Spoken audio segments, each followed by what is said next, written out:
consultar. Então vamos lá, vamos começar essa nossa conversa, né? A gente fala de terapêutica porque a gente se depara no nosso dia a dia com diversas situações que a gente vai precisar lançar mão de medicamentos, né? Como pacientes com infecção, pacientes com dor, paciente com processo inflamatório, né? A gente prescreve medicamento o tempo todo e a gente utiliza medicamento o tempo todo. A partir do momento que a gente faz é, um procedimento com anestesia, a gente está utilizando terapêutica medicamentosa, né? Então a gente precisa conhecer essas coisas. Hoje a gente vai focar mais em questão de prescrição, por isso que a gente vai sentir um pouco de falta da conversa sobre anestésicos. A gente pode depois conversar algo sobre isso, tá? Mas hoje a gente vai focar um pouco mais sobre o que a gente prescreve, o que a gente pode prescrever no dia a dia para o paciente. E isso se dá porque a nossa lei, né, a lei 5.081 lá de 66, ela diz para a gente que a gente pode prescrever qualquer especialidade farmacêutica de uso interno e externo. E aí o uso externo a gente precisa ter em mente que vai entrar a utilização de medicamentos injetáveis, como também a utilização de medicamentos tópicos. Então, tudo a gente pode prescrever desde que tenha indicação na odontologia. Só para vocês terem uma ideia, se a gente precisar prescrever um anti-inflamatório não esteroidal, né, um diclofenaco, piroxicam, ibuprofeno, e o paciente ele for portador de uma doença do trato gastrointestinal, né, ele sofre de azia, de gastrite, né, ele tem histórico de úlcera, por exemplo, a gente pode minimizar o desconforto gástrico que esse paciente vai ter pelo uso do anti-inflamatório, a gente fazendo uma prescrição, obviamente não é uma prescrição longa, mas fazendo uma prescrição durante o tratamento. Agora consegue me ouvir, Márcia? Eu coloquei um pouco mais próximo agora o microfone. Se tiver escutando pelo celular, é mais fácil utilizar um fone, tá? O celular geralmente o som ele fica um pouco ruim se for só pelo celular. Aí é melhor utilizar um fone, se você puder, tiver disponível. Então, como eu estava dizendo, né, a gente pode prescrever o omeprazol, por exemplo, que é o inibidor de bomba de prótons, para poder dar conforto para esse paciente e ele conseguir aderir ao tratamento. A gente não vai tratar a gastrite, a gente vai tentar garantir que ele adira ao nosso tratamento, tá? Então a gente vai falar um pouquinho sobre anti-inflamatórios, vamos falar um pouquinho de analgésicos, vamos falar um pouquinho também de antibiótico terapia nessa nossa conversa de hoje. Vamos começar falando sobre anti-inflamatórios e lá para o final, né, é um dos anseios que a gente também tem, é com relação a como fica a nossa prescrição em tempos de Covid. Né? Será que a gente vai precisar modificar alguma coisa? Será que tem medicamentos que a gente vai deixar de utilizar, ou vai poder utilizar, ou não pode utilizar? A gente vai discutir um pouquinho isso mais para o final da nossa conversa, tá? Então, para a gente falar de anti-inflamatórios, né, a gente precisa relembrar rapidinho que a inflamação é uma reação do tecido vivo vascularizado a uma agressão local. Né? O tecido necrosado não inflama, né? O tecido morto ele não inflama, só o tecido vivo vascularizado. E é importante a gente ter essa informação em mente porque a inflamação ela representa um mecanismo não só de defesa, como também um mecanismo importante para a reparação tecidual. E aí o que acontece? Se a gente, o paciente apresentar um quadro, por exemplo, um quadro álgico, em que a gente tenha um componente inflamatório muito pequeno ali participando dessa dor, desse processo de dor, e a gente queira tratar com um anti-inflamatório, a gente pode atrapalhar a reparação tecidual, quando na verdade apenas um analgésico já resolveria o problema. Tá? Então a gente não vai querer eliminar a inflamação, a gente quer limitar esse processo para que a gente tenha o quê? Reconstrução dos tecidos afetados para cicatrização completa, sem exacerbação do processo inflamatório. Então, o que a gente pode prescrever para esse paciente se ele apresentar um processo inflamatório? A gente tanto pode prescrever os anti-inflamatórios não esteroidais, como os anti-inflamatórios esteroidais. Tá?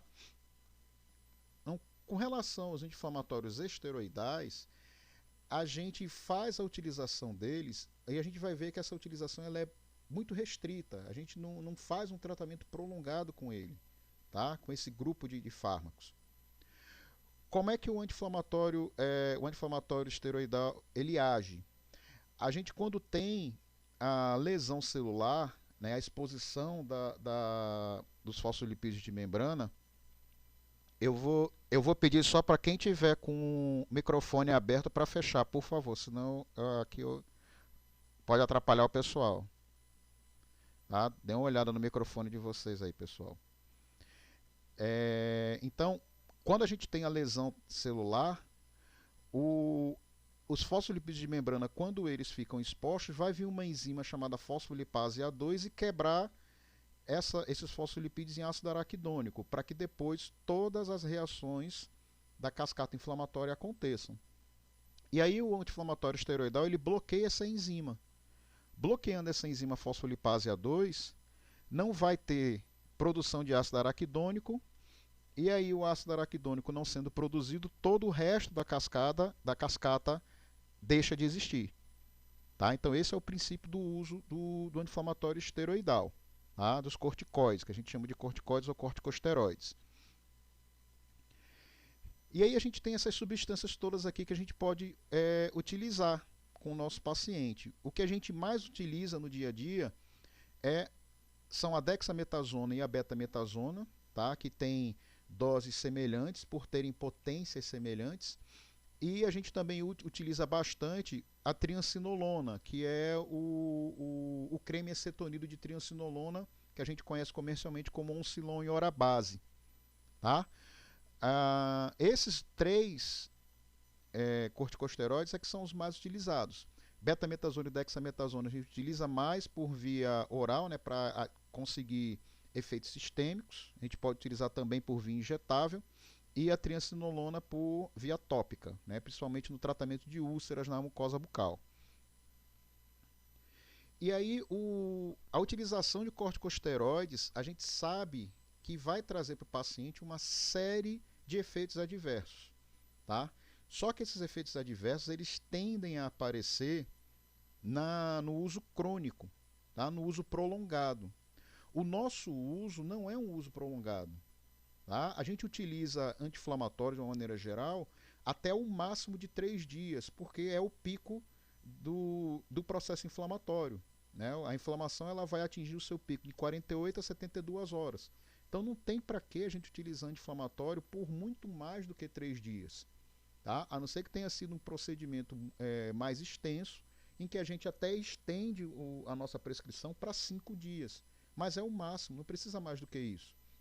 Se você precisa utilizar um anti-inflamatório em um procedimento odontológico por mais de 5 dias, alguma coisa está errada.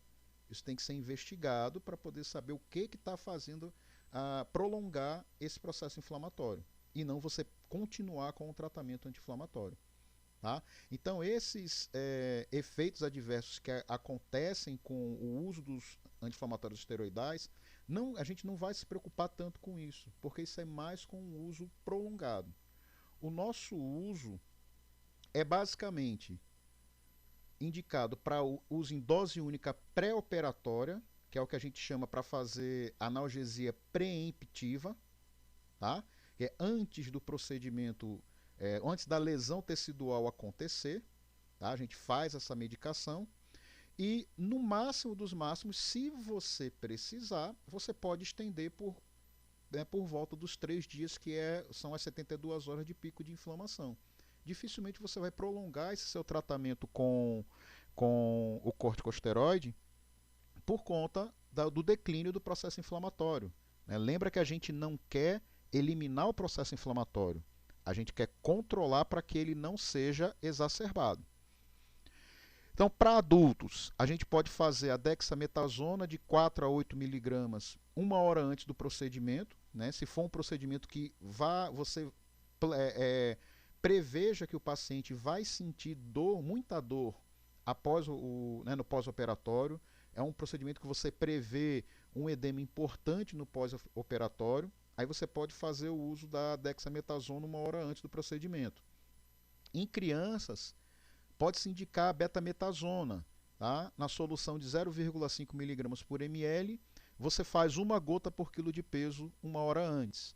Então, se você tiver uma criança com 20 quilos, você faz 20 gotas 1 hora antes. Tá? E aí, se necessário, você vai orientar o paciente, é isso, né? Se necessário, continua o tratamento de 6 em 6 horas, qualquer um desses tratamentos, de 6 em 6 horas, por 3 dias. E reavalie o seu paciente. Tá? O tratamento farmacológico ele precisa sempre ser reavaliado. A gente sabe que isso é difícil de fazer no âmbito do SUS, mas é nosso papel orientar o paciente, né, para que ele volte, para que ele retorne. Em tempos de Covid, a gente vai tentar evitar ao máximo isso, obviamente. Né? Quanto menos exposição a gente tiver, quanto menos contato a gente tiver, melhor para que a gente tente se proteger. Tá? Mas num possível retorno a uma nova normalidade, digamos assim, seria praxe a gente estar sempre reavaliando o paciente. E a triancinolona, como a gente conversou, né, o creme acetonido de triancinolona para poder fazer o tratamento, né, com úlceras, úlceras afitosas, a gente faz a aplicação tópica também de 6 em 6 horas, pelo tempo que a lesão se encontrar, até que ela cicatrize. Já com relação a anti-inflamatórios não esteroidais, e aí antes de eu falar de anti-inflamatório esteroidal, antes que surja essa demanda, eu bolei uns flashcardzinhos para que a gente tenha essas posologias, e isso vai ser distribuído para vocês. Tá? Então eu já enviei para a Ducilili, e aí ela vai depois enviar por e-mail, ou nos grupos, ou para os e-mails das unidades, a gente vai ver que canal que vai ser utilizado para isso. Tá? Mas vocês vão receber posologias, as substâncias mais utilizadas, até para tentar servir como uma ajuda, um guia no dia a dia, para caso a gente esqueça de alguma coisa na hora de prescrever para o paciente. Com relação aos anti-inflamatórios não esteroidais, tá? Eles já têm um mecanismo de ação um pouco diferente. Enquanto que os esteroidais inibem a fosfolipase A2, eles vão inibir um passo adiante da cascata de reações. Eles vão inibir a enzima ciclooxigenase, e aí vão ser as suas isoenzimas. Né? A ciclooxigenase 1, que é aquela que é constitutiva, aquela que produz prostaglandinas, prostaciclinas, tromboxano, que vão servir para manter a homeostase do organismo, e também a COX-2, né, a ciclooxigenase 2, que é aquela que é produzida em níveis basais, mas quando há a agressão celular, a sua produção aumenta. Tá? E aí por isso que ela é na literatura chamada de COX indutiva ou COX patológica, porque a sua produção é aumentada quando há agressão. E aí, quando o anti-inflamatório não esteroidal entra na jogada, ele inibe essa família de enzimas. Tá? Isso vai fazer com que o ácido araquidônico não seja quebrado para iniciar a cascata de reações que vai levar à produção dos mediadores inflamatórios, né, de prostaciclinas, prostaglandinas e tromboxano. Então, isso sendo inibido, o processo morre aí. Então é baseado nisso que o anti-inflamatório não esteroidal ele consegue ter a sua ação tanto anti-inflamatória, né, como também ele tem ação analgésica e antipirética. Tá? Ele consegue ter essas 3 ações por conta da inibição das enzimas ciclooxigenases, que vai inibir o metabolismo do ácido araquidônico. E aí a gente tem esses anti-inflamatórios não esteroidais sendo divididos em grupos. Esses grupos eles são de acordo com a sua afinidade a uma enzima ou a outra. Tá? Então a gente tem um grupo de inibidores que são seletivos da COX-1. Eles têm uma alta preferência para se ligar e inibir a ciclooxigenase 1, tá? Como o ácido acetilsalicílico, a fenilbutazona, que é o precursor da dipirona, e o cetorolaco. Nós temos fármacos que são inibidores não seletivos da COX-1. Eles gostam de se ligar à ciclooxigenase 1, mas também têm uma boa afinidade à ciclooxigenase 2. Ácido acetilsalicílico em altas doses, aqui acima de 100 miligramas. Indometacina, diclofenaco, tanto sódico como potássico, o ibuprofeno, a anabumetona, o cetoprofeno e o naproxeno. Os seletivos da COX-2, que são aqueles que são o contrário. Eles têm uma boa afinidade por COX-2, mas ainda se ligam um pouquinho na COX-1. Na literatura, eles são tidos mais como seletivos do que tendo alguma preferenciazinha de se ligar a COX-1. Tá? Se vocês forem olhar na literatura, eles são até considerados como realmente seletivos de COX-2, que praticamente não agem em COX-1, que são os oxicans, né, o meloxicam, o piroxicam e o tenoxicam. Quem já foi aí à urgência da Unimed com dor já tomou tenoxicam à torta e à direita, que é um dos medicamentos bem empregados, né, que é o Tilatil, a marca comercial, né, a nimesulida e o etodolaco. E os fármacos altamente seletivos da COX-2, que são aqueles que praticamente só se ligam a COX-2 e quase não se ligam a COX-1, que é a família dos coxibes. Celecoxib, rofecoxib, etoricoxib, valdecoxib, parecoxib e lumeracoxib. Se a gente perceber aqui nessa tabela, o rofecoxib está com asterisco. E aí, quando a gente chegar para falar desse grupo daqui a pouquinho, eu vou explicar o porquê que tem esse asterisco no rofecoxib, que é o nome comercial dele é o Vioxx, né, que antigamente o pessoal até chamava de VO2X, porque ele era Vioxx com 2X. Tá? Só para a gente se situar um pouquinho, o celecoxib é o Celebra, o lumeracoxib é o Prexige, só para a gente poder ter alguns nomes comerciais para poder se ligar em que substância a gente está falando. Bom, o queridinho da vez dos anti-inflamatórios é o ibuprofeno. Tá? E a escolha dele para ser, entre aspas, o queridinho não é à toa. Ele é, dos anti-inflamatórios não esteroidais, é aquele que produz menos efeitos adversos. Tá? Cerca de 3% é desconforto gastrointestinal. E ele praticamente não tem mais nenhum efeito adverso importante a causar. É um fármaco de boa absorção oral.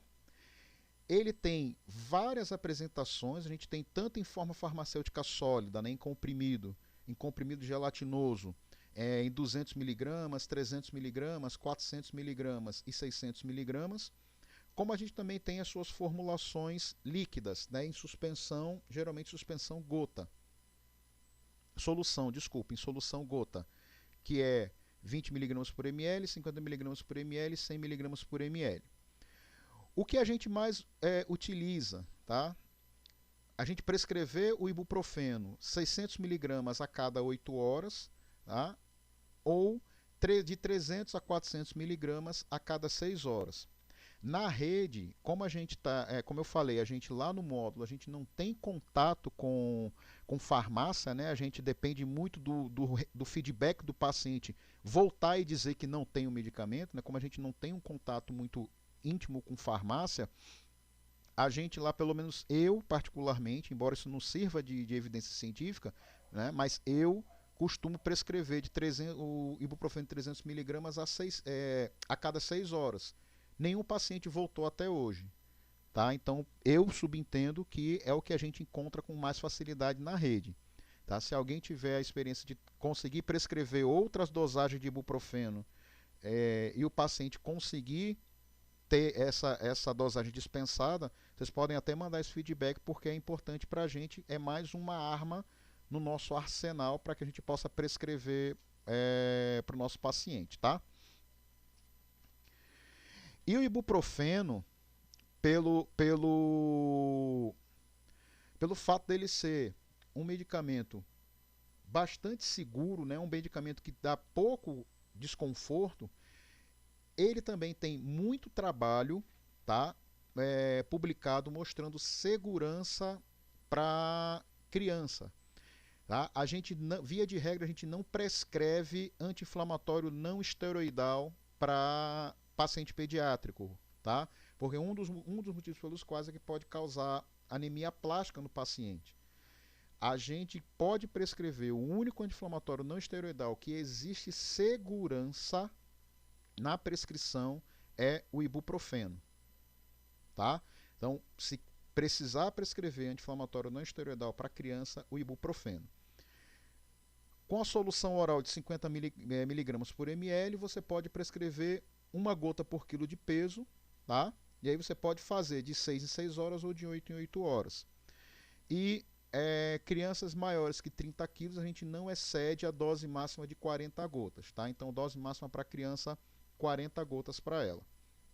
A Juliana, a Adriana colocou aqui que tem, tanto Danilo quanto a Adriana colocou que tem 300 de 600, joia, né? A gente pode prescrever também o de 600. E a Juliana colocou o que uso de 300 a cada 8 horas. O Benflogin, Juliana, ele caiu bastante em desuso. Ele praticamente não é utilizado mais. Tá? Principalmente com essa questão de que a gente tem um medicamento que é mais seguro, tá? Para utilizar com criança. Que você utilizar o ibuprofeno nessa concentração de 50 mg por ml, você fazendo uma gota por quilo de peso. A questão de alérgico, aí a gente vai precisar utilizar o corticosteroide.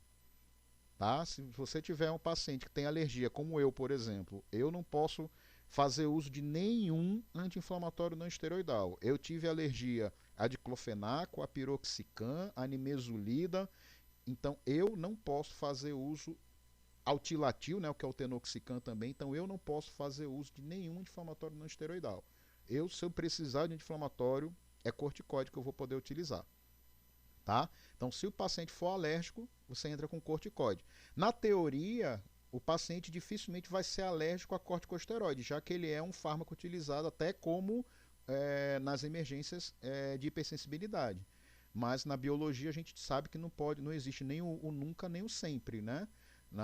Existe paciente que é alérgico a antihistamínico, por exemplo. O paciente é alérgico à água. Tá? Então a gente não tem como dizer que o paciente nunca vai desenvolver uma reação de hipersensibilidade ao corticoide, mas aí é o que a gente pode fazer para o paciente. Quem é alérgico à dipirona pode tomar, tá? Teoricamente não guarda relação, tá? Mas é sempre ficar alerta porque a dipirona tem o seu mecanismo de ação é muito semelhante. Então, se o mecanismo de ação é semelhante ao da dipirona, pode ser que guarde uma semelhança estrutural. E a gente lembra que alergia é um fenômeno qualitativo. Tá? Então, se pode guardar semelhança estrutural, tem que usar com cautela. Ibuprofeno solução oral na concentração de 100 mg por ml. A Ana Lídia está perguntando.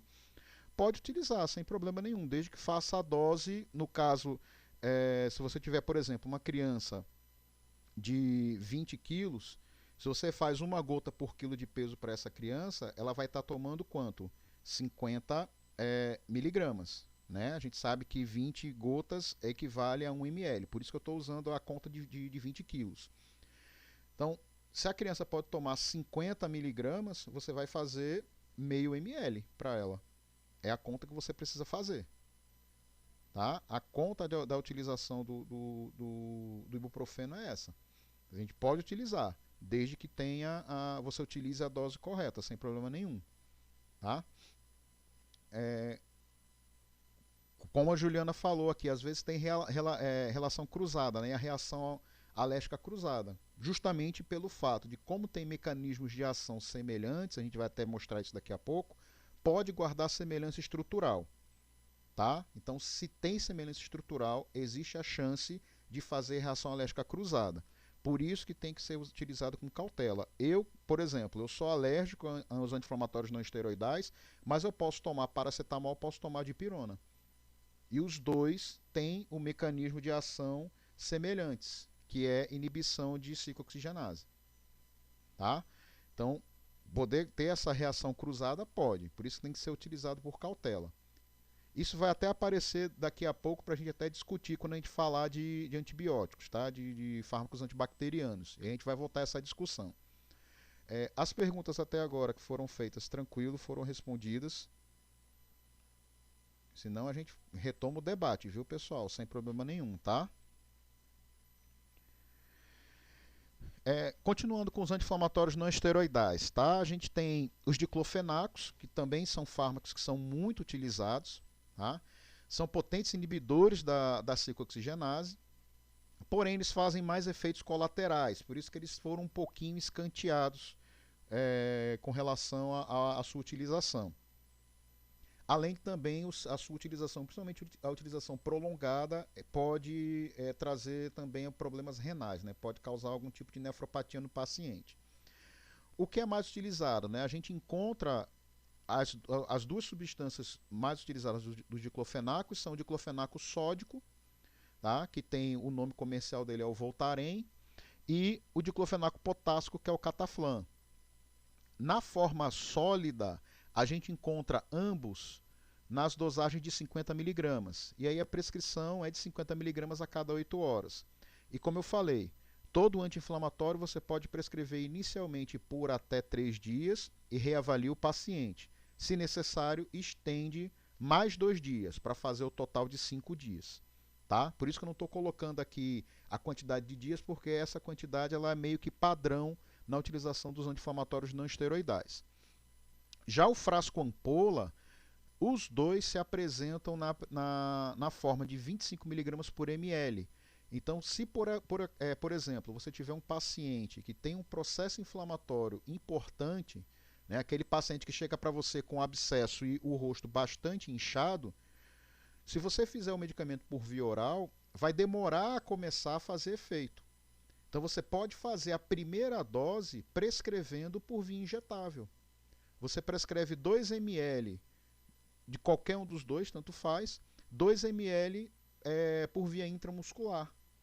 E aí essa primeira dose ela vai começar a fazer a ação mais rápido, já que as vias injetáveis têm uma latência, né, um início de ação menor do que as vias enterais. Tá? Então, por isso que é importante a gente conhecer essas apresentações injetáveis e a gente saber utilizar, porque pode ser necessário a sua prescrição.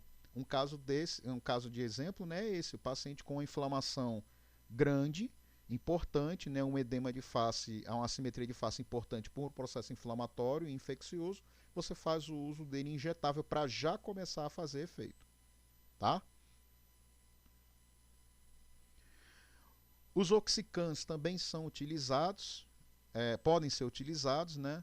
Eles têm uma meia-vida prolongada, então isso faz com que a gente consiga utilizar os oxicans uma dose a cada 24 horas, tá? Diferentemente dos diclofenacos, por exemplo, que a gente precisa fazer de 8 em 8 horas. Tem efeitos colaterais muito parecidos com os diclofenacos, porém um pouco menos intensos.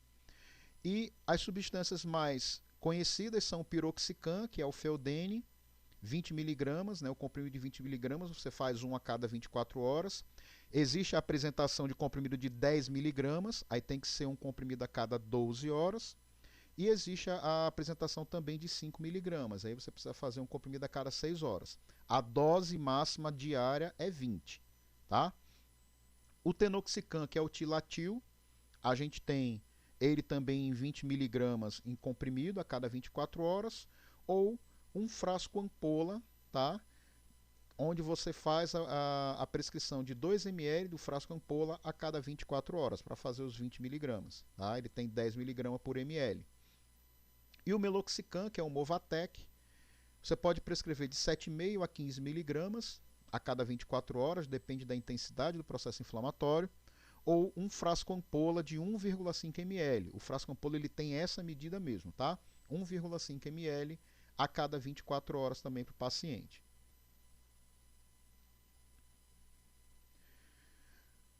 Outro grupo de anti-inflamatório não esteroidal são os derivados das sulfonilidas, que é a nimesulida. Tá? O principal fármaco desse grupo é a nimesulida. A nimesulida ela é uma boa inibidora de prostaglandinas, tá? Tem boa tolerabilidade gástrica e renal, faz poucos efeitos colaterais. E isso aqui faz com que alguns autores sugiram que ela pode ser utilizada em paciente pediátrico. Porém, a gente ressalta que não existe ainda na literatura trabalhos robustos mostrando segurança do uso da nimesulida para paciente pediátrico. Então, se precisar de anti-inflamatório não esteroidal em criança, é o ibuprofeno, lembrem-se disso. A gente tem aqui alguns exemplos, o Scaflan e o Nisolid, né, em comprimidos de 100 mg, e a dose, né, a cada 12 horas. Existe a solução em gotas, né, para você fazer 2,5 mg por quilo de peso, é a dose de referência, né, até o máximo de 100 mg a cada 12 horas. Mas lembrando que para criança a gente ainda não tem trabalhos robustos mostrando segurança de utilização desse fármaco. Já os coxibes, os altamente seletivos para COX-2, quando eles surgiram, foi lá para o final da década de 90, foi um boom enorme a sua utilização. Por quê? A gente tinha agora fármacos que praticamente não se ligavam àquela ciclooxigenase que era constitutiva, então você não, teoricamente, você não mexeria na homeostase do paciente, você só ia mexer naquela enzima que era a patológica. Tá? Então, foi-se visto que a utilização desses inibidores altamente seletivos trazia efeitos anti-inflamatórios satisfatórios com efeitos adversos muito menores do que quando comparados com os fármacos não seletivos. Então isso fez com que o paciente tinha inflamação, era o Vioxx. Tá? O boom daquela época era Celebra e o Vioxx, né? O Celecoxib e o Rofecoxib. Paciente com dor, Vioxx. Inflamação, Vioxx. Unha encravada, Vioxx. Tudo era Vioxx. Né? Eu lembro até da minha mãe, que também é dentista, ela fala que na época do estágio dela no Hospital da Restauração lá em Recife, que a medicação lá era assim, da cintura para cima era dipirona, da cintura para baixo era dipirona. Então nessa época era tudo Vioxx. Só que aí o que acontece? Se você, bioquimicamente falando, se você inibe uma enzima, a outra enzima que compete pelo mesmo substrato começa a ter a sua atividade aumentada, porque agora vai ter substrato só para ela. E aí o que estava acontecendo? Como a COX-1 estava agindo bastante, você acabava produzindo muito tromboxano A2, e o tromboxano A2 faz o quê? Ele o mediador químico que faz agregação plaquetária. Então estava começando a fazer muita trombose nos pacientes, e os pacientes estavam começando a morrer principalmente de infarto do miocárdio, por conta de embolia. Tá? Então eles foram removidos do mercado, passou-se um tempo de análise, de pesquisa, e aí alguns deles retornaram. O Vioxx teve o seu registro cassado, por isso que o Rofecoxib naquela tabela estava com asterisco, tá? Porque o registro dele foi cassado, ele não pode mais ser comercializado. Então isso foi visto, que aumentou a taxa de mortalidade dos pacientes. E aí por isso que ele agora, os altamente seletivos para COX-2, eles são utilizados para dor crônica, que não é muito o nosso caso, né? A gente não trabalha no dia a dia muito com dor crônica. Tá? E aí os principais efeitos adversos dos anti-inflamatórios não esteroidais: diarreia e hemorragia gastrointestinal, dispepsia e úlcera péptica, disfunção e falências renais, na verdade, desculpa, exacerbação da asma, inibição da agregação plaquetária e aumento do tempo de sangramento, né, quando você vai inibir o tromboxano, no caso dos não seletivos, e interação com outras drogas. Né, você pode interferir no metabolismo de outras drogas, na excreção, na absorção, na distribuição. Com relação aos analgésicos, a gente tem basicamente os não opioides e os opioides. Dos não opioides, a gente tem o paracetamol e a dipirona, tá? Que são fármacos que apresentam um mecanismo de ação anti-inflamatório. Eles inibem ciclooxigenase, porém, eles não têm efeito anti-inflamatório. Eles não conseguem inibir inflamação. E aí, basicamente, eles são utilizados como analgésicos, e como antipiréticos, tanto paracetamol como a dipirona. E a gente pode prescrever, né? Se a gente tiver um paciente, por exemplo, com uma infecção odontogênica que tenha comprometimento sistêmico, paciente apresentando febre, a gente pode utilizar, por exemplo, paracetamol para coibir a febre do paciente. Lembrar que o paracetamol ele tem efeitos hepatotóxicos, né? Ele tem um metabólito que é altamente ativo e hepatotóxico. Então, por isso que a gente tem que orientar o paciente. Não pode usar mais do que 5 dias seguidos. Tá? Até o máximo de 5 dias seguidos. Já a dipirona também tem mecanismo de ação anti-inflamatório, como a gente viu ainda agora. E só que a dipirona ela tem uma série de efeitos colaterais maiores, né, mais preocupantes do que o paracetamol, como o choque anafilático, né, ela é muito alérgena. Hipotensão, quando ela é administrada endovenosa por conta da liberação lá no vaso sanguíneo de óxido nítrico. Pode causar a granulocitose, que é a não produção dos granulócitos, tá? Neutrófilo, monócito e basófilo, eosinófilo e basófilo, e desconforto do trato gastrointestinal, tá? Náusea, vômito e a dispepsia. Por isso aqui, principalmente por conta da granulocitose, se vocês olharem na literatura, a dipirona ela é banida, por exemplo, dos Estados Unidos. Não se prescreve dipirona nos Estados Unidos, ela não é comercializada nos Estados Unidos, por conta dessa série de efeitos colaterais que ela pode causar. Deixa eu ver aqui que agora que pipocou para mim aqui, que a Ana Lídia colocou, que ela utilizou o Vioxx em 2001 por um longo período após cirurgia ortopédica. E aí a medicação foi removida, né, o ortopedista entrou em contato e teve que fazer acompanhamento cardiológico, justamente por conta disso, por conta do risco cardíaco que o rofecoxib, né, os coxib estavam causando nesses pacientes. Então aqui as posologias, né, a dipirona, a gente pode utilizar de 500 mg a 1 grama, tá? A gente pode fazer a dose dobrada sem problema nenhum, é a dose máxima que a gente pode fazer, a cada 6 horas por até 5 dias. E o paracetamol, de 500 a 750 mg a cada 6 horas por até 5 dias. Tá? Então a gente pode gravar mais ou menos os 500 mg para os dois sem problema nenhum. E o paracetamol a gente tem essa chance de 750 mg. Em criança, a gente pode utilizar o paracetamol na dose de 10 a 15 mg por quilo de peso a cada 6 horas, tá? Mas a solução oral gotas do paracetamol nos dá uma regra prática. A gente, ao invés de fazer a conta, quando fizer essa conta, vai acabar chegando nisso aqui, ó, 1 gota por quilo de peso, até o máximo de 35 gotas. Tá? Então, criança, a gente pode fazer o paracetamol 1 gota por quilo de peso, até o máximo de 35 gotas. Lembrar que o paracetamol tem risco de hepatotoxicidade e o paracetamol gotas, ele é alérgeno. Tá?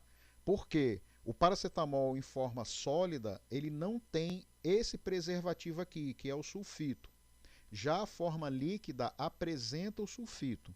Tá? Então a forma líquida é mais fácil de causar alergia do que a forma sólida. E a dipirona, a gente pode fazer na dose de 15 mg a cada 6 horas. E a solução oral gotas de dipirona permite que a gente faça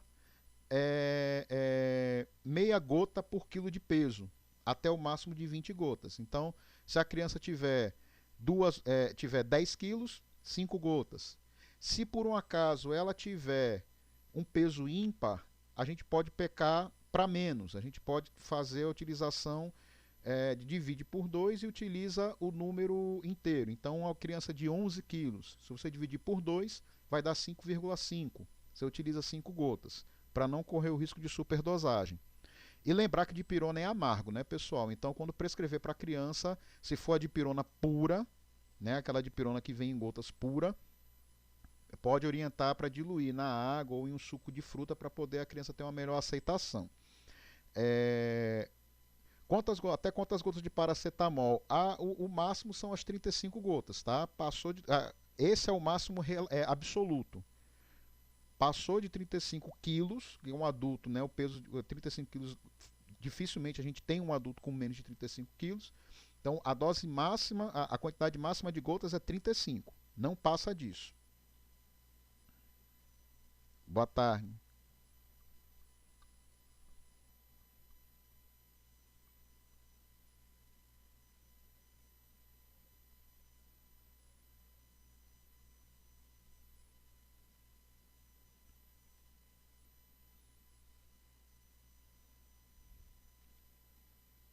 Só 35 gotas. O máximo de 35 gotas. O adulto na dipirona, porque assim, quando você tem a solução de dipirona, 20 gotas de dipirona vai dar os 500 miligramas, tá? Mas como a gente pode fazer até 1 grama a cada 6 horas, o adulto você pode orientar que ele faça uso de até 40 gotas. Tá? O mínimo 20, o máximo de 40 gotas, não mais do que 40 gotas. E o paracetamol ele não tem muito essa maleabilidade, o máximo são as 35 gotas mesmo. Tá joia? Nada.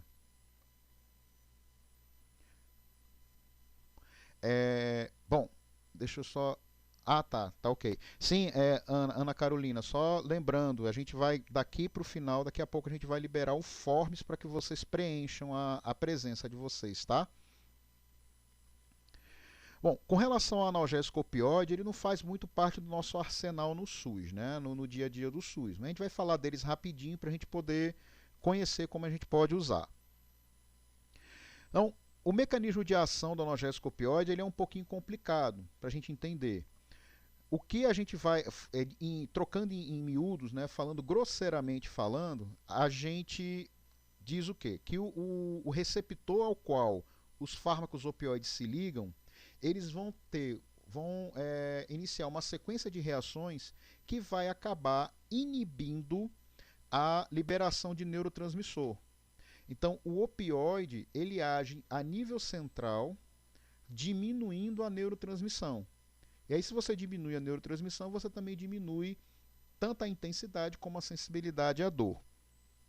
O Hamilton colocou aqui, né, que a gente tem paracetamol efervescente, inclusive com cafeína. Mais para frente eu vou falar com relação à prescrição medicamentosa, e aí eu vou falar dessa questão de fármacos que não são puros, digamos assim, tá? De medicamentos que não são puros. A gente tem que dar preferência à prescrição de medicamento puro, paracetamol, dipirona. Porque às vezes o paciente chega para a gente e fala: ah, doutor, eu tomo Torcilax. Só que o Torcilax ele é o quê? Carisoprodol, que é o relaxante muscular, ele tem diclofenaco na sua constituição e ele tem a cafeína. A cafeína, qual é a função da cafeína? A cafeína ela vai estimular os neurônios. E no caso, se for, por exemplo, para relaxante muscular, ela vai estimular a musculatura. Para que esses medicamentos, que são atividade neuronal dependentes ou atividade muscular dependentes, eles consigam entrar na célula mais facilmente. Então, um relaxante muscular ele entra mais facilmente na célula, na fibra muscular, se ela estiver excitada. Por isso que tem a cafeína. A mesma coisa acontece com o nervo. Se ele estiver trabalhando bastante, o medicamento consegue agir mais rapidamente. A Mary colocou o Dorflex. Né? O Dorflex ele tem a orfenadrina, que é o relaxante muscular, tem cafeína também e tem a dipirona. Se eu não me engano, é 300 miligramas a dosagem da dipirona. Tá? Mas é um medicamento, um medicamento que ele não é puro. Né? Ele é uma associação. E isso pode trazer problema para a gente. A gente vai falar sobre isso mais adiante. Então, os opioides eles trabalham diminuindo a neurotransmissão. A gente tem eles sendo classificados como análogos de morfina, né? Os agonistas que são a morfina, heroína e codeína, os agonistas parciais que são a nalorfina e o levalorfan, e o antagonista que é a naloxona, que é até questão de concurso, né? Antagonista de morfina é a naloxona. A gente está até ajudando aqui para lembrar essas coisas de concurso.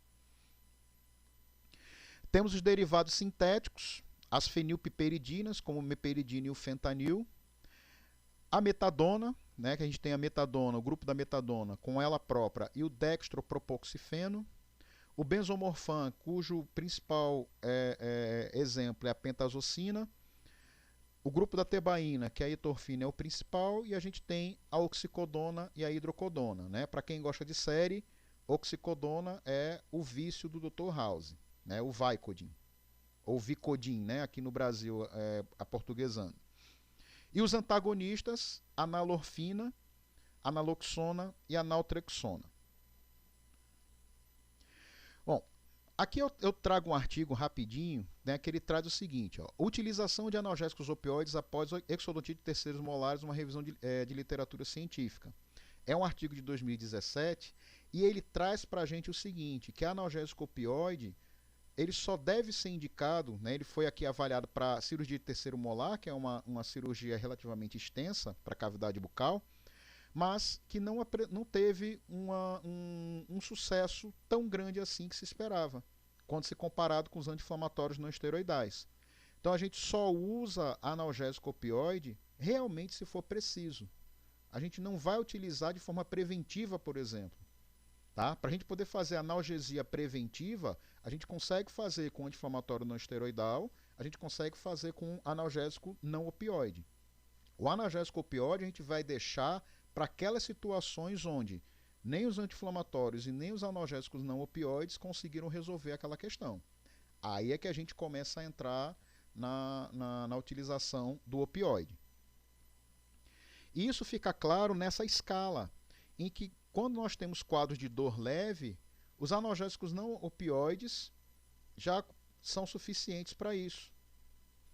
Se eles não forem suficientes, é porque a gente está diante de um quadro de dor moderada. Aí a gente pode entrar com opioides fracos, como a codeína, o tramadol, propoxifeno. Já a dor severa, precisa utilizar opioides fortes, como morfina, oxicodona, metadona, fentanil. E se isso aqui não estiver resolvendo, vai precisar internar o paciente para fazer opioide por outras vias que não a via oral. Tá? A gente, na clínica odontológica, geralmente para aqui. Ó. Dificilmente a gente chega nos opioides fortes. A gente geralmente chega aonde? No Tilex, no Paco, né? Que é a associação de paracetamol com codeína. Então, a codeína, que é o fármaco opioide que é administrado em conjunto com o paracetamol, né? Ele tem 10% de potência da morfina, ele é bem mais fraco do que a morfina. Tem ação antitussígena e analgésica, a gente tem xarope de codeína, né, para inibir tosse, bem absorvida por via oral, e ele é utilizado em associação com paracetamol. 500 mg de paracetamol, que pode ser associado a 7,5 mg de codeína ou 30 mg de codeína. São as duas associações que a gente encontra, tá? 7,5 ou 30. E o paracetamol sempre 500 mg. Posologia disso aqui, a cada 4, 6 horas. Né? Você pode começar com 6 a 6 horas. Se isso não estiver sendo suficiente para controlar a dor, você aumenta a frequência para 4 em 4 horas. Como o limite de dose é 360 mg por dia de codeína, a gente vai ficar bem longe disso. Se eu der 30 mg de codeína a cada 4 horas para o paciente, ele vai fazer 180 mg por dia. Então a gente está bem longe desses 360 mg. Dá para utilizar com segurança. Tá? E o outro analgésico opioide fraco que a gente pode usar é o tramadol. Tá? Só que o tramadol, ele diferentemente da codeína, ele é mais efetivo na dor aguda. A codeína é melhor na dor crônica. E o tramadol, ele tem uma ação de impedir a recaptação de noradrenalina lá na fenda sináptica.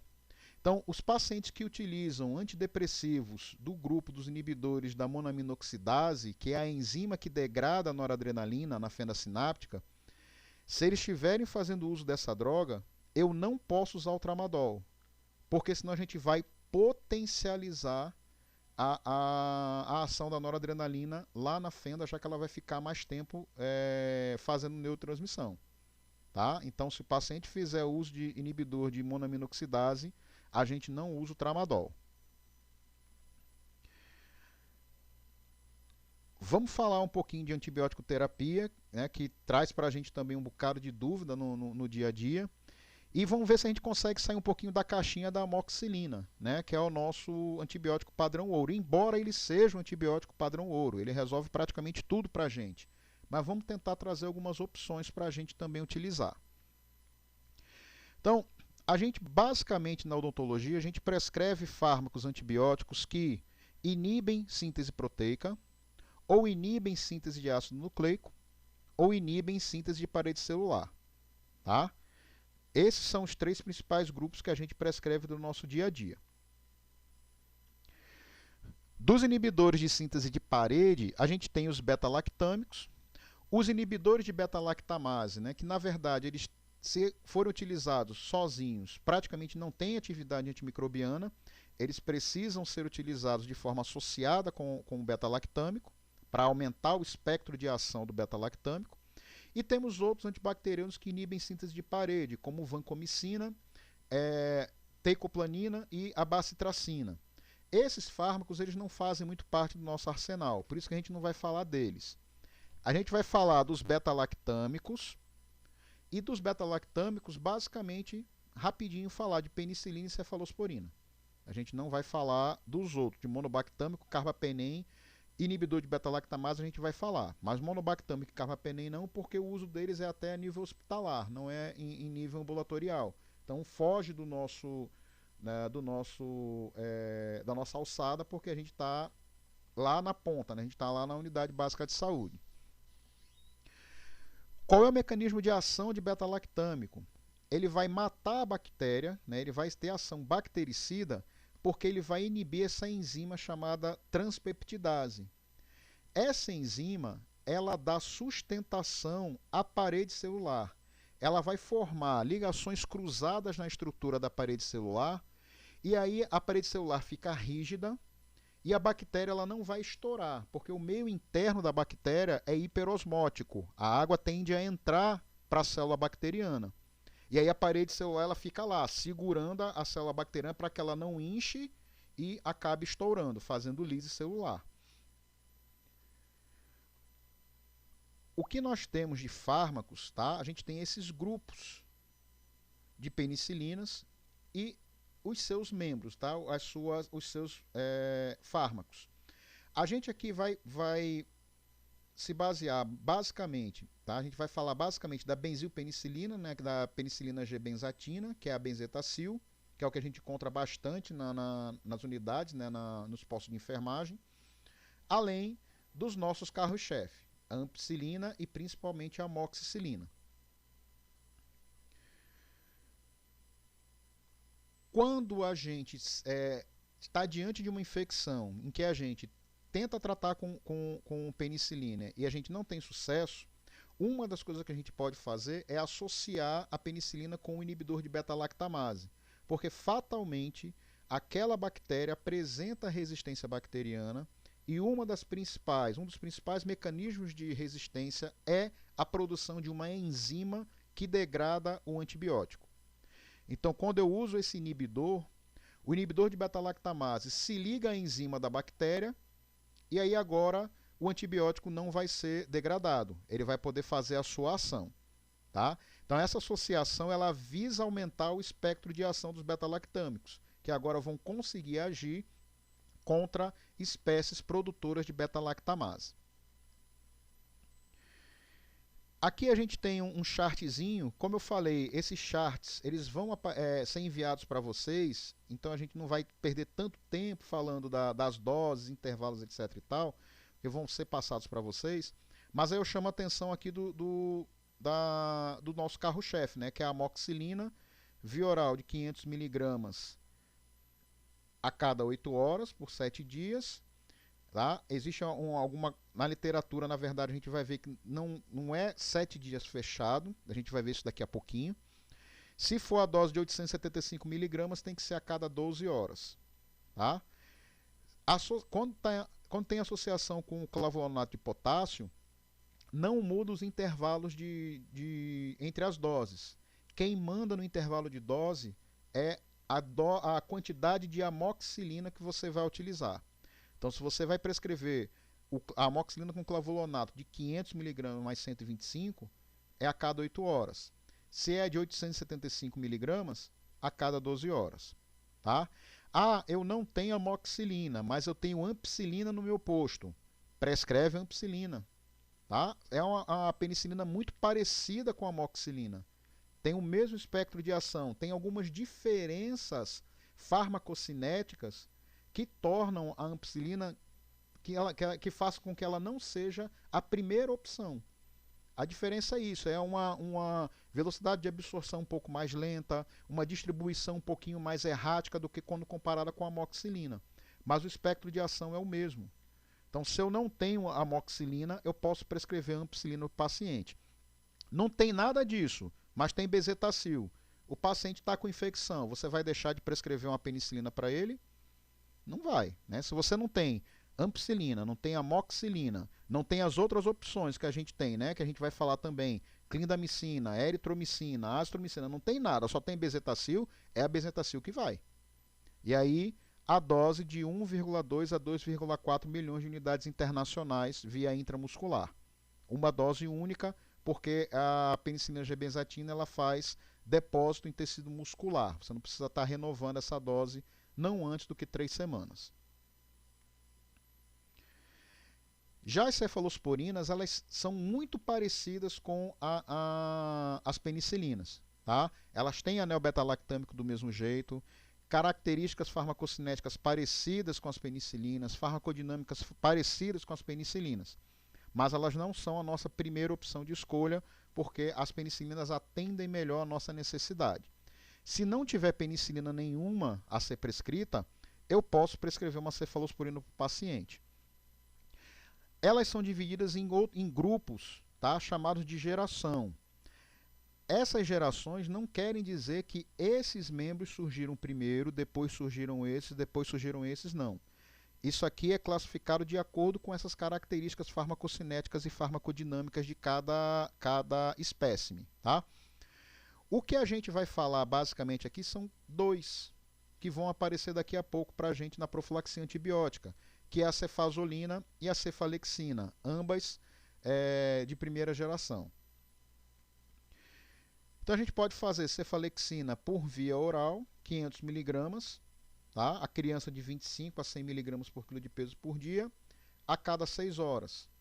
E a cefazolina, ela não é por via oral, ela é por via parenteral, intramuscular ou intravenosa, de meio grama a 1,5 grama, 6 em 6 horas. Se for criança, 25 a 100 mg por quilo de peso por dia. Quanto tempo a gente faz a prescrição de uma penicilina ou cefalosporina? A literatura coloca o seguinte: inicialmente 3 dias e reavalia o paciente. Se ainda persistirem sinais e sintomas, você continua por até 7 dias. Tá? Mas como a gente tem essa dificuldade de ter retorno do paciente, a gente acaba prescrevendo por 7 dias. Não é o que a literatura pregoa, mas é o que a gente acaba fazendo no nosso dia a dia. Tá? Já outros fármacos que a gente pode utilizar, antibacterianos, são os inibidores de síntese proteica. Eles interagem com o ribossoma bacteriano. A gente lembra que é a organela citoplasmática que faz síntese proteica. Então é aqui que esses fármacos vão agir. Tá? E eles, via de regra, são fármacos bacteriostáticos. Eles impedem o crescimento da célula bacteriana, ou seja, impedem a multiplicação celular. Tá? Como os ribossomas bacterianos são diferentes dos nossos ribossomas, esse fármaco acaba tendo toxicidade seletiva. Só age contra o micro-organismo, não age contra as nossas células.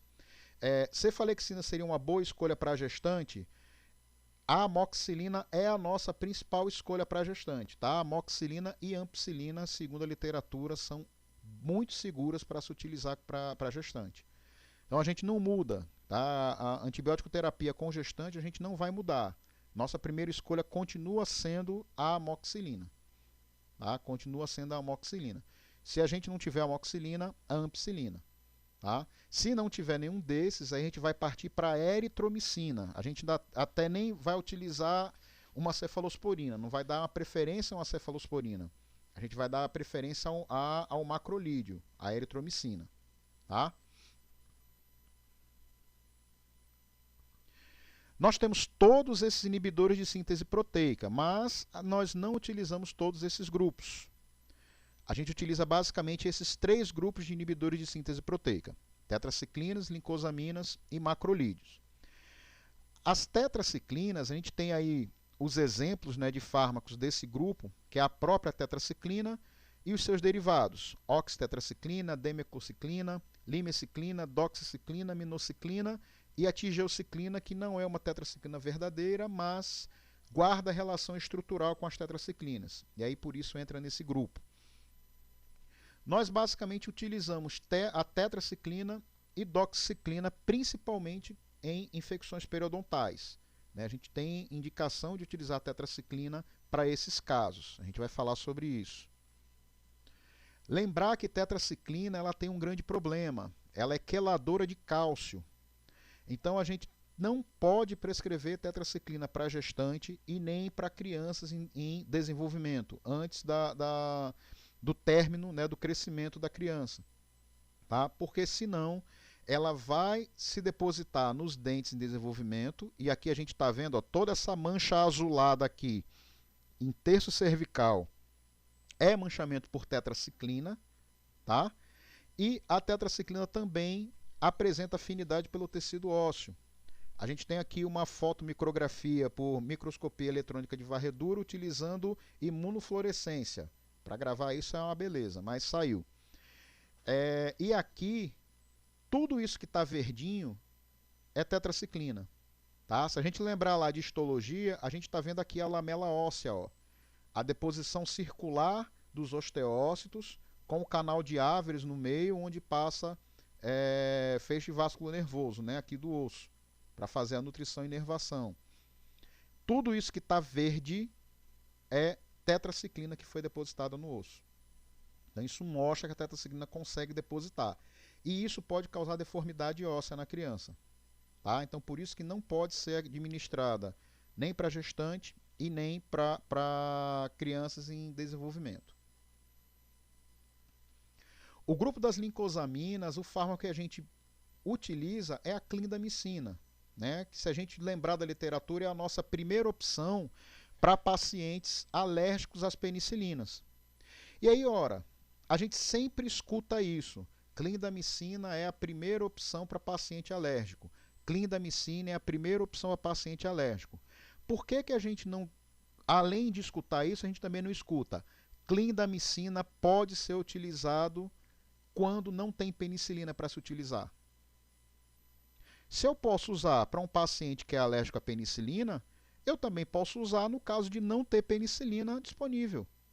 Então a gente precisa abrir esse horizonte, não ficar só na clindamicina para paciente alérgico. Se ela pode ser utilizada, quando não tem penicilina para ser utilizada com o paciente, a gente pode prescrever clindamicina para ele, sem problema nenhum. Já os macrolídeos, a gente tem os principais agentes: a eritromicina, a claritromicina e a azitromicina. Tá? E a gente também pode usar em substituição às penicilinas, quando não tem penicilina ou nos casos de hipersensibilidade. Mas a primeira opção é a clindamicina. Tá? A primeira opção a literatura coloca como sendo a clindamicina. E um outro fármaco que a gente utiliza, que faz parte do grupo dos inibidores de DNA, é o metronidazol. O metronidazol, ele, quando entra na célula, ele induz a formação de radicais livres. Tá? Ele vai ser degradado e vai formar radicais livres. E esses radicais livres vão atacar o DNA da bactéria, né, da célula bacteriana, e vão destruir a estrutura helicoidal do DNA. Isso vai causar a morte da célula. Quando é que eu uso metronidazol? Posso usar nas doenças periodontais necrosantes, tá? Na gengivite necrosante, na periodontite necrosante. Se por um acaso o pessoal da pério aí, se tiver voltado à ulcerativa, por favor me avisa, porque até ontem eu olhando só tinha achado GN e PN. Se tiver voltado aí a nomenclatura ulcerativa, me avisa para eu corrigir. E a gente usa na periodontite agressiva, naquela periodontite causada pelo Agregatibacter actinomycetem comitans, o famoso AA. A gente usa nas infecções odontogênicas avançadas ou de grande porte, porque a gente tem ali uma flora mista atuando, tá? A gente vai ter bactérias aeróbias e anaeróbias, gram-positivas e gram-negativas, e o metronidazol ele gosta de atuar em anaeróbio, então vai ajudar no tratamento de infecções de grande porte, como a angina de Ludwig, que é aquela infecção que acomete os espaços faciais cervicais. E aí o paciente acaba tendo dificuldade de respiração, e a trombose do seio cavernoso, que ocorre no seio cavernoso lá na fossa craniana média.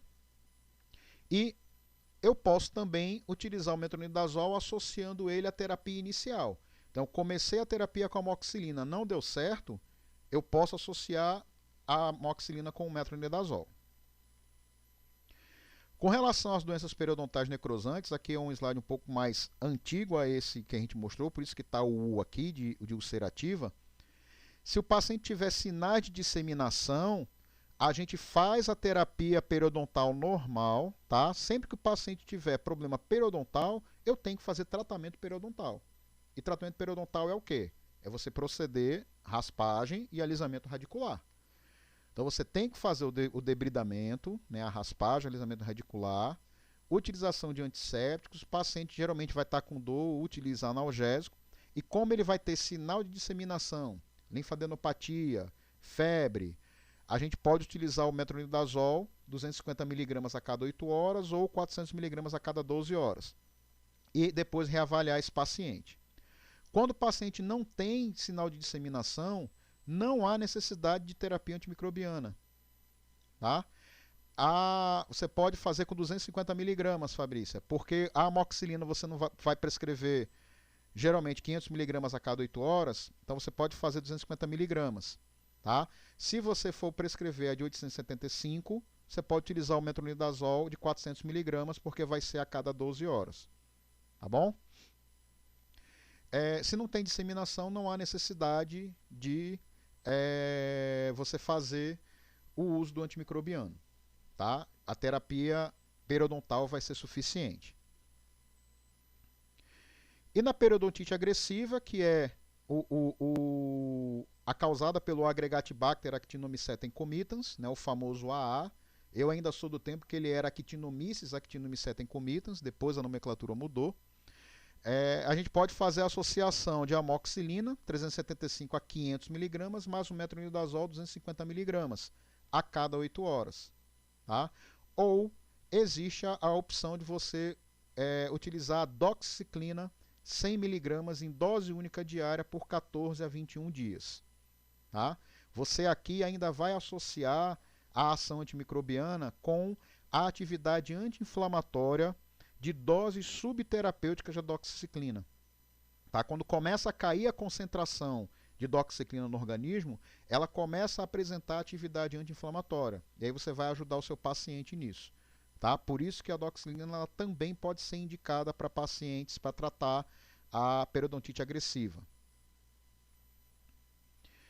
E aí aqui a gente tem um chartzinho, tá? Como eu falei, esses charts foram já repassados para a Docile, e aí a gente não vai perder muito tempo com relação a essas dosagens, tá? Com o nome do fármaco, suas vias de administração, tudo isso vocês vão receber. Caso vocês tenham dúvida, vocês podem depois entrar em contato que a gente vai sanando as dúvidas, tá? Mas está tudo bonitinho lá para vocês, do mesmo jeito que está aparecendo aqui. E para finalizar a antibiótico terapia, existe um guia, tá? As diretrizes da ADA, da American Dental Association. Esse guia da ADA diz o seguinte: eu preciso saber se o paciente tem dor ou edema. Se ele só tem dor, ele vai ser diagnosticado ou com pulpite irreversível ou com necrose pulpar. Mas se ele não tem edema, não há necessidade de antibiótico terapia. Agora, se esse paciente tem dor e edema, ele tem o diagnóstico, vai ter o diagnóstico de necrose pulpar e ou de abscesso apical agudo localizado, que pode ou não ter envolvimento sistêmico, e aí nesses casos tem edema, precisa de antibiótico terapia, tá? Porque aqui, quando você tem envolvimento de tecido mole, você precisa impedir que essa infecção se dissemine, para que ela vire uma celulite que você não consiga, que você vai ter uma dificuldade de controlar. Se o paciente não for alérgico à penicilina, a gente vai de carro-chefe. Amoxicilina 500 mg a cada 8 horas por 3 dias e você reavalia o paciente. Se for necessário, você pode estender por até 7 dias. Isso é o que a ADA preconiza. Tá? Se não puder utilizar a amoxicilina, a gente pode usar a penicilina V potássica, que é o PENV oral. 500 mg a cada 6 horas também por 3, 7 dias. Pode usar a ampicilina, que é do mesmo grupo da amoxicilina, tá? Também 500 mg, só que a ampicilina é a cada 6 horas. Se esse tratamento falha, eu uso o metronidazol associado, tá? 500 mg a cada 8 horas, ou isso que a ADA preconiza, tá? Ou suspender o tratamento inicial e utilizar a amoxicilina com clavulato, tá? A cada 8 horas por 3 a 7 dias. Se o paciente tiver alergia à penicilina, e aqui cabe uma discussão boa com relação a isso, se ele não tem história de reação alérgica grave, ou seja, ele não faz angioedema, ele não tem urticária no corpo inteiro e ele não tem edema de glote, tá? Reação anafilática ou anafilactoide. Você pode usar a cefalexina por via oral, 500 mg a cada 6 horas por 3 a 7 dias. Por que aqui cabe uma discussão? Na literatura existem relatos de que os pacientes que são alérgicos a uma penicilina, cerca de 8 a 10% apresentam reação alérgica cruzada com a cefalosporina.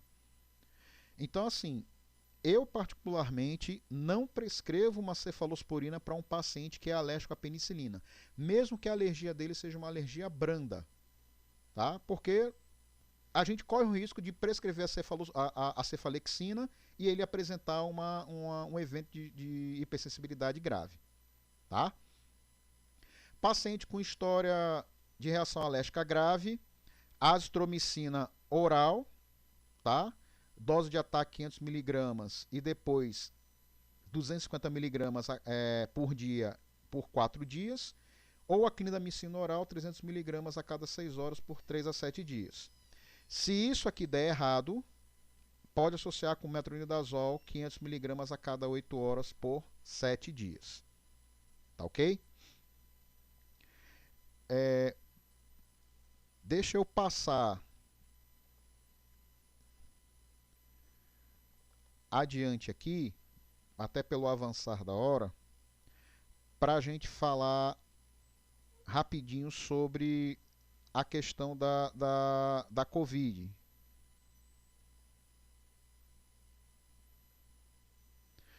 Sim, só para ilustrar, ó, profilaxia antibiótica continua a mesma coisa, tá? Profilaxia antibiótica, ela continua do mesmo jeito. A gente indica para os pacientes que têm válvula cardíaca protética ou de material protético, pacientes com história de endocardite bacteriana, pacientes com doença cardíaca congênita não corrigida, incluindo o uso de shunts, doença cardíaca congênita completamente reparada com prótese. Então, se tem prótese na jogada, você pode fazer profilaxia antibiótica. Doença cardíaca congênita reparada com prótese, com defeitos residuais, capazes de impedir a reparação do endotélio. Pacientes que receberam transplante de miocárdio e desenvolveram valvopatia. Além disso, é de boa conduta a gente fazer profilaxia antibiótica em paciente imunodeprimido, tá? Porque o imunodeprimido ele fica mais suscetível à infecção. Então, se você vai fazer um procedimento cruento, você pode causar uma bacteremia importante nesse paciente e ele não conseguir resolver. Então, é bom você fazer a profilaxia antibiótica. E pacientes diabéticos que não estão controlados. Tá? O paciente diabético ele apresenta imunossupressão. Tá? Então, além disso, ele tem dificuldade de cicatrização por hipóxia tecidual, né, já que ele apresenta fragilidade capilar, circulação terminal fica prejudicada. Isso pode levar a necroses e a infecções. Então, se o paciente for um paciente diabético não controlado, você precisa fazer um procedimento cruento, faz a profilaxia antibiótica, que é de bom grado você fazer, tá? E a profilaxia antibiótica daquele jeito que a gente conhece já há algum tempo, né? De 2008 para cá não mudou as diretrizes da Associação Americana de Cardiologia, né? Da ARRA. Amoxicilina é o padrão, 2 gramas para o adulto, 50 miligramas por quilo de peso para a criança. Clindamicina, 600 miligramas para o adulto, né? Paciente alérgico à penicilina. Claritromicina e azitromicina, 500 miligramas, paciente adulto. 15 miligramas por quilo de peso para criança. E é como eu falei, a literatura coloca que eu posso usar cefalexina a 2 gramas, desde que o paciente não tenha uma alergia grave, uma hipersensibilidade grave à penicilina. Mas qual é a segurança que eu tenho? Sabe? Então eu particularmente não prescrevo, eu não corro esse risco. Paciente que não pode receber medicação por via oral, ampicilina, 2 gramas, que pode ser por via intramuscular ou intravenosa. Cefazolina, 1 grama, tá? Por via intramuscular, aquela mesma questão, né? Se o paciente não for alérgico, porque se ele for alérgico, cefazolina é uma cefalosporina. E a clindamicina, para pacientes alérgicos, 600 miligramas por via intramuscular.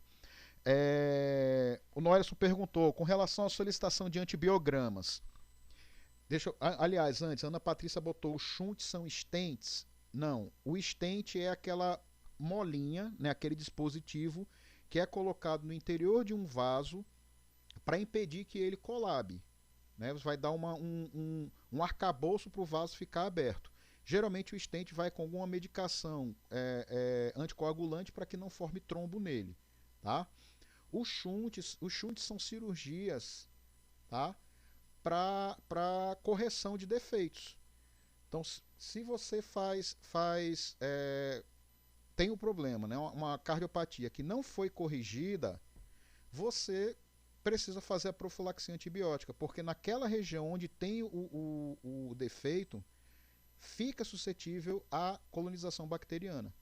Tá? Então, por isso que quando não tem a correção, você faz a profilaxia. O Noelson perguntou com relação à solicitação de antibiogramas. Eu não coloquei isso na aula porque o nosso tratamento, via de regra, ele é meio empírico. Né? Se a gente for olhar direitinho, as infecções odontogênicas, via de regra, são causadas basicamente pelas mesmas bactérias. Então, geralmente elas são suscetíveis ao tratamento que a gente geralmente faz com a penicilina ou com penicilina associada à amoxicilina. Né? Desculpa, a penicilina associada ao inibidor de beta-lactamase.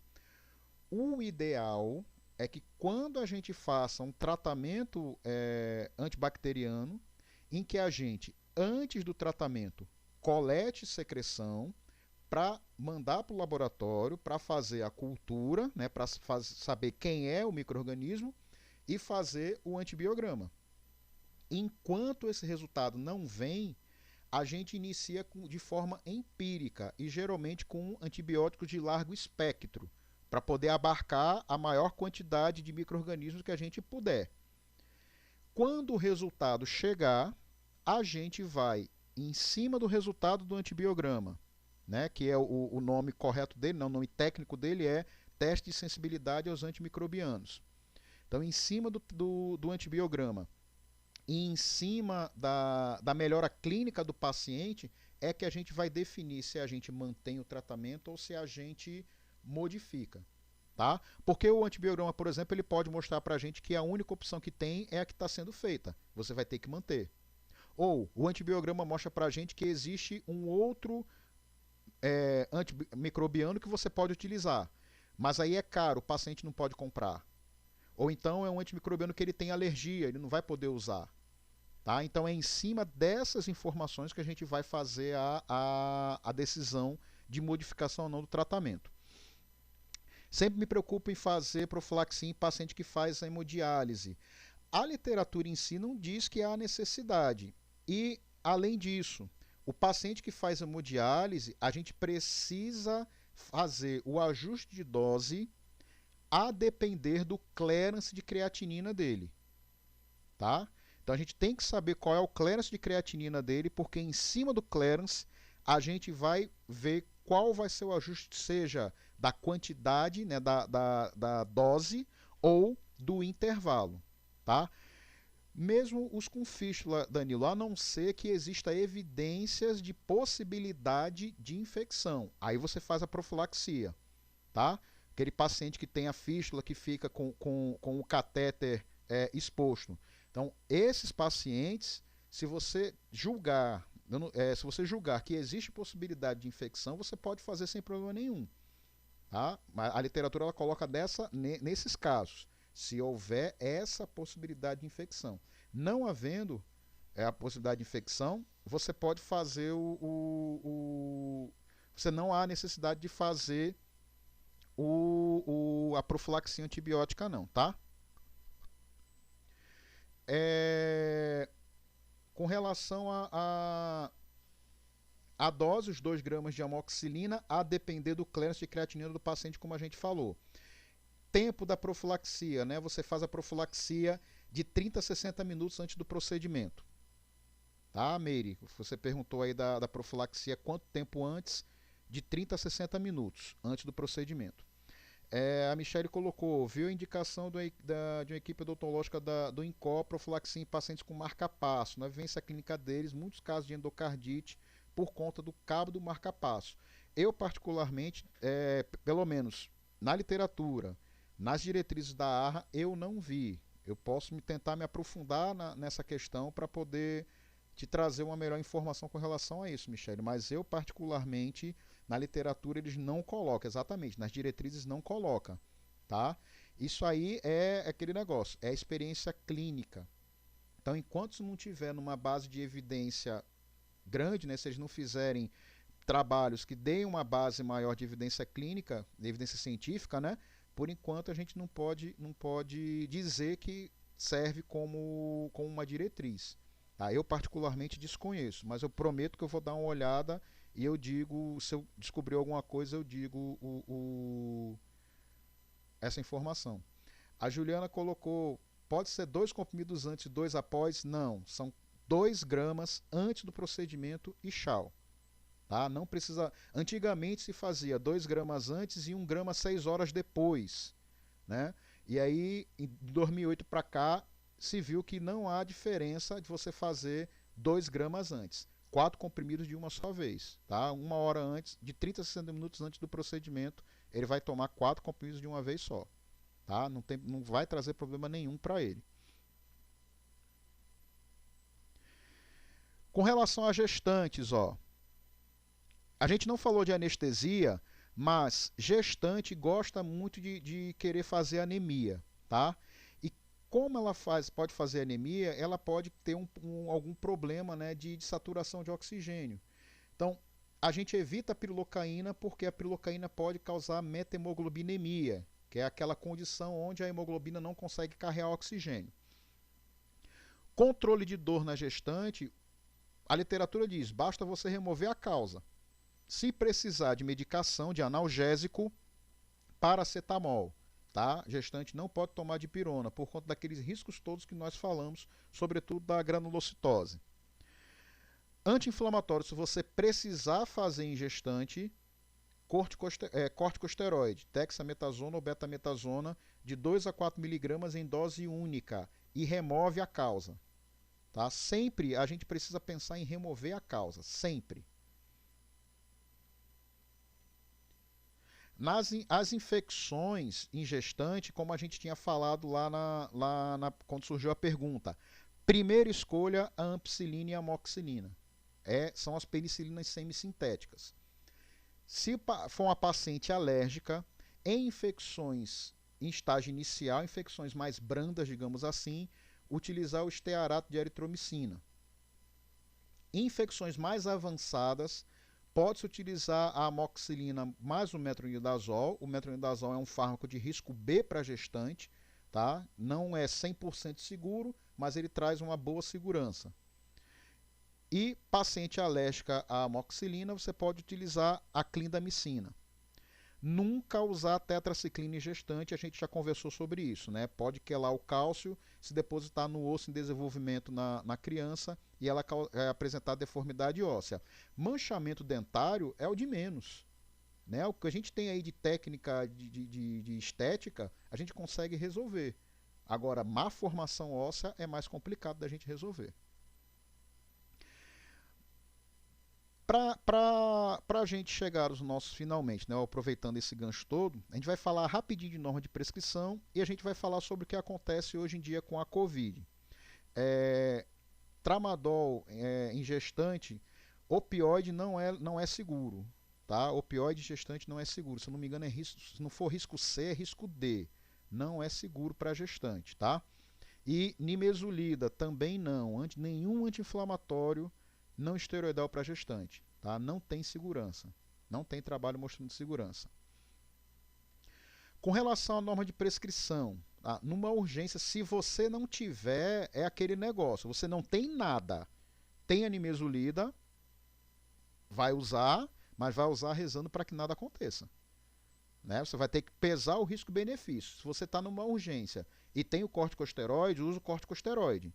Não tem o corticosteroide, aí são outros 500. Aí você precisa pesar o que você vai usar. Preferência a nimesulida, porque é uma das mais seguras, né? Um dos fármacos que são mais seguros para isso. O Buscopan, né? O butilbromida-escopolamina, né? Para cólica,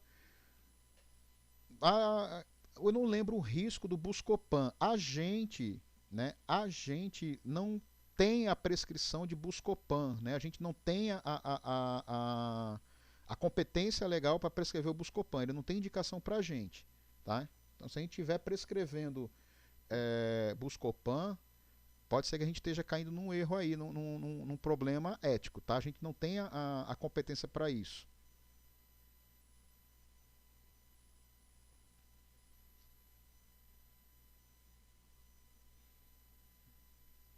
Mas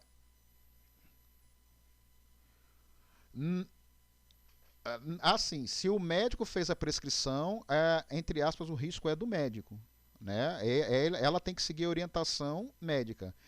Mesmo que a gente faça, como você falou agora, eu não prescrevo, mas eu posso orientar. Legalmente, se você virar para alguém e falar, tome tal medicamento, você está prescrevendo. Você, enquanto profissional de saúde, você está prescrevendo.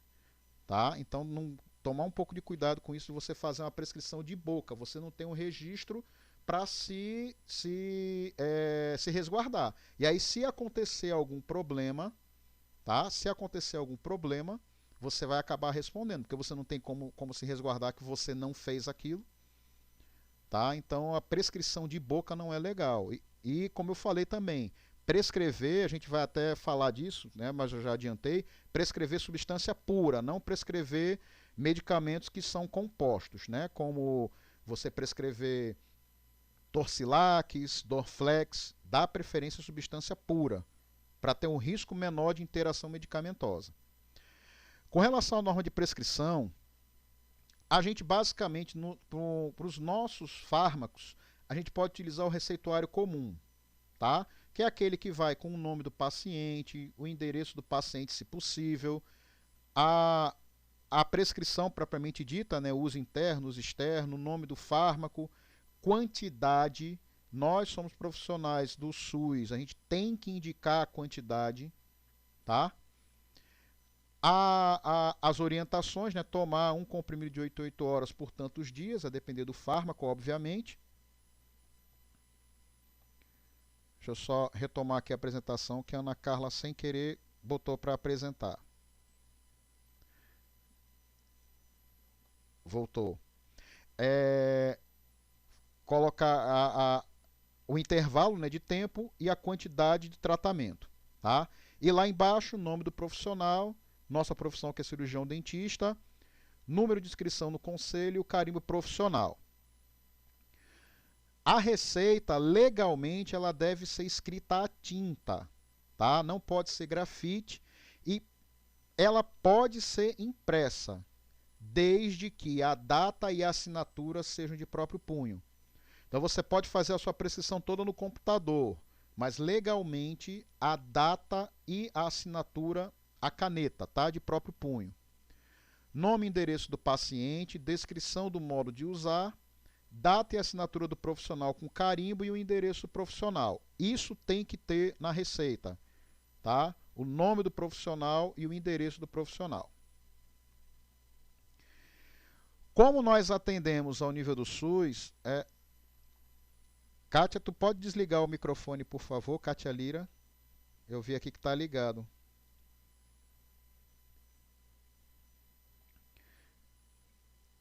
Sim, no PEC, né? Lá quando você faz a prescrição do PEC, vem a data impressa. As farmácias aceitam a data impressa, tá? Não é impeditivo para a receita não ser aceita não, tá? Agora o que não pode é ter a assinatura impressa. Você, por exemplo, assinou, escaneou sua assinatura e colocou no receituário, tá?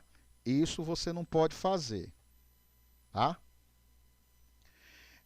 Como nós somos profissionais do SUS, a gente, quando vai prescrever, a gente tem que obrigatoriamente adotar a denominação comum brasileira ou, na sua falta, a denominação comum internacional.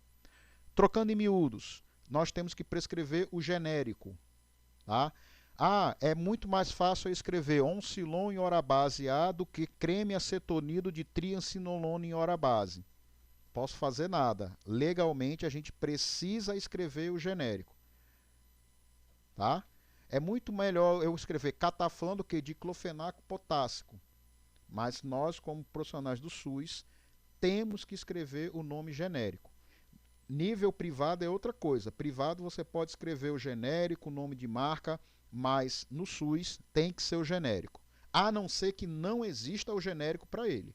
Aí são outros 500. E nisso existe uma lista de medicamentos chamada de RENAME, que é a Relação Nacional de Medicamentos que está disponível no âmbito do SUS. Então lá a gente pode consultar os nomes genéricos dos medicamentos, tá? Que a gente vai utilizar. Com relação a antimicrobianos, a gente tem que lembrar, antimicrobiano a gente até pode fazer na receita comum, porém, 2 vias, tá? Porque o antimicrobiano, desde 2010, ele é fármaco sujeito a controle especial. Então a receita fica retida. Se você fizer só uma via, essa via vai ficar na farmácia. E aí o paciente não vai ter as orientações. Então por isso que tem que ser feito em 2 vias. Pode ser carbonada? Pode ser carbonada, não tem problema nenhum. Mas tem que ser 2 vias. O Noelson perguntou, na prescrição deve constar também a frequência e a duração de tratamento? Sim. Lá você tem que dizer, por exemplo, vamos pegar a amoxicilina, que é um dos nossos carros-chefes, como a gente vem falando. Amoxicilina, 500 miligramas. Como a gente vai fazer de 8 em 8 horas por 7 dias, 21 cápsulas ou 21 comprimidos. A gente vai colocar a quantidade, né? Se são de 8 em 8 horas, são 3 por dia. Vezes 7 dá 21. Então a gente coloca lá, 21 cápsulas. Tomar uma cápsula de 8 em 8 horas por 7 dias. Tem que constar essas informações. Se você quiser colocar para o paciente tomar uma cápsula às 6 horas da manhã, às 2 da tarde e às 10 da noite, também fica configurado de 8 em 8 horas. O farmacêutico vai saber que ele vai ter que fazer o tratamento a cada 8 horas. É a mesma coisa. Mas tem que ter ou a frequência ou os horários que o paciente vai fazer o uso do medicamento. Então, antimicrobiano pode ser em receita comum, desde que seja feito em 2 vias, não pode ser feito em uma via só. E é válido em todo o território nacional por 10 dias a partir de sua emissão. Já os analgésicos opioides, a receita deles é diferente, é aquela receita tipo C que eu vou mostrar já no próximo slide. Se eu passar de 100 miligramas por dose, já não é a receita C, é a receita A. Tá? Então, se eu for prescrever até 100 miligramas de opioide, é essa receita que eu tenho que utilizar, é a receita tipo C. Se passar de 100 miligramas, é a receita do tipo A, é a receita amarela. Tá? A gente encontra as farmácias recebendo, dispensando, por exemplo, o Tilex, né, o Paco, que é o paracetamol com codeína, recebendo a receita, a prescrição sendo feita em receituário comum em duas vias, tá? Mas legalmente isso não é o correto. E para a gente finalizar esse nosso papo, o que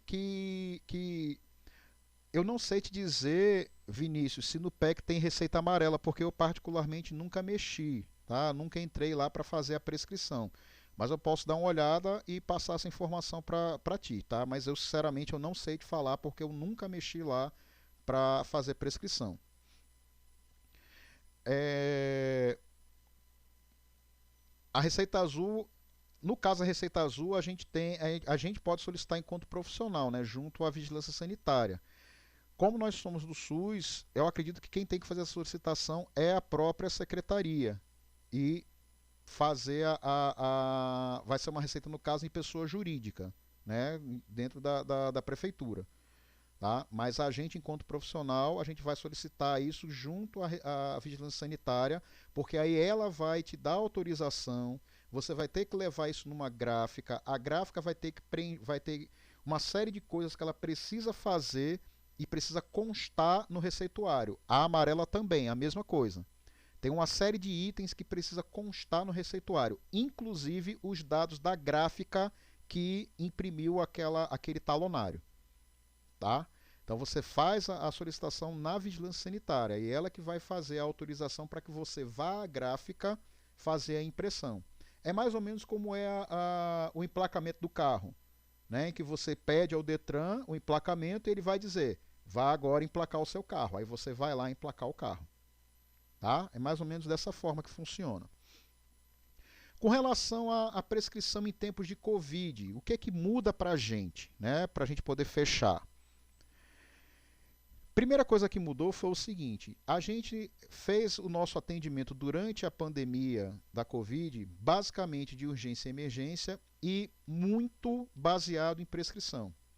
Então foi visto no mundo inteiro que houve um aumento na quantidade de prescrições medicamentosas no âmbito da odontologia.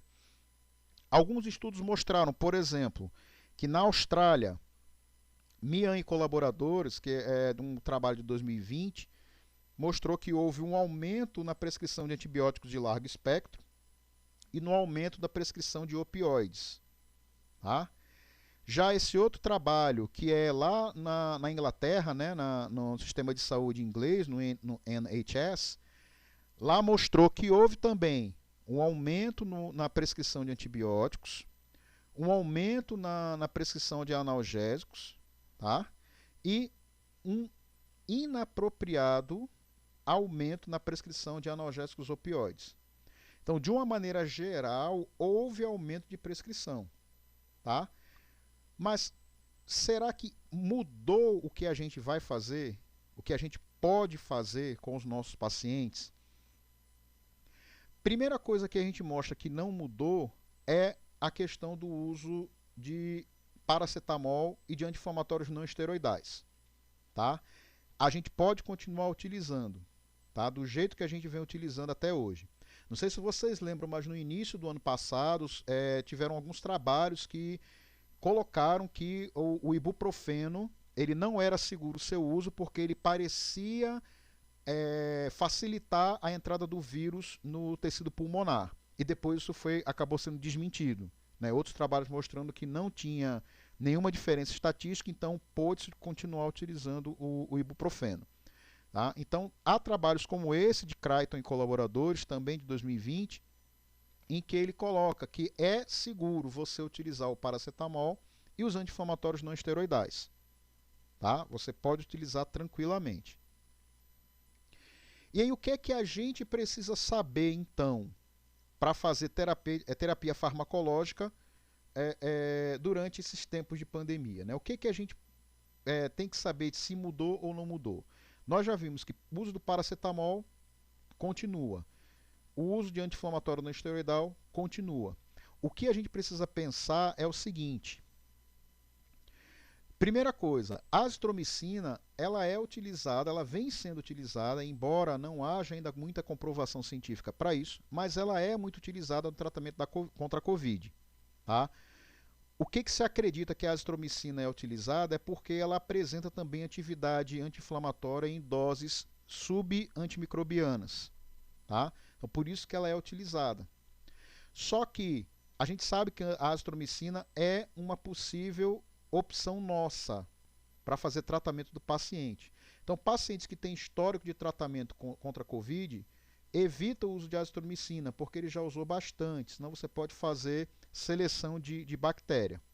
Preferência por penicilinas ou a clindamicina. Lembrar que existe interação entre antibióticos e anti-inflamatórios com anticoagulantes. E uma coisa que a COVID faz é atrapalhar o nosso sistema circulatório. Ela causa muita fragilidade capilar, ela faz com que haja muito facilmente a formação de trombos, e um dos medicamentos que é utilizado para tratar os sinais e sintomas de COVID são os trombolíticos. Tá? Se você usa antibiótico ou anti-inflamatório em um paciente que está tratando COVID, por exemplo, ele está em tratamento de COVID, você pode acabar aumentando a atividade anticoagulante desses fármacos. E o paciente ele pode vir a sangrar, tá? Porque antibiótico e anti-inflamatório aumentam o tempo de sangramento. Então, tomar cuidado com isso. A questão do uso da hidroxicloroquina, né, que ela também ainda é utilizada, sem também comprovação científica. O problema dela são os seus efeitos adversos, um deles, a hepatopatia medicamentosa.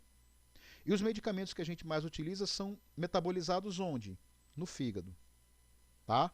Então também a gente precisa tomar cuidado. Se o paciente tem histórico de tratamento com hidroxicloroquina, eu tenho que saber como está a função hepática desse paciente. Senão ele vai acumular fármaco quando eu fizer tratamento medicamentoso com ele. Paracetamol é a escolha como analgésico. Isso foi o que foi visto na literatura. Se você quer tratar o paciente, né, fazer analgesia, o paracetamol é o medicamento de escolha. Tomar cuidado que ele é hepatotóxico, mas a literatura coloca que ele é mais seguro. Ibuprofeno é o anti-inflamatório não esteroidal de escolha em casos de dor com a existência de um componente inflamatório. Tá? Não utiliza outro anti-inflamatório que não seja ibuprofeno. A gente vai dar preferência a ele. E os corticosteroides, tá? A gente precisa utilizar com cautela, porque é um fármaco, uma das drogas mais utilizadas no tratamento contra a Covid-19 por conta da síndrome inflamatória sistêmica que a Covid faz. Tá? Então, ele é muito utilizado, eles são muito utilizados para tentar diminuir essa síndrome inflamatória.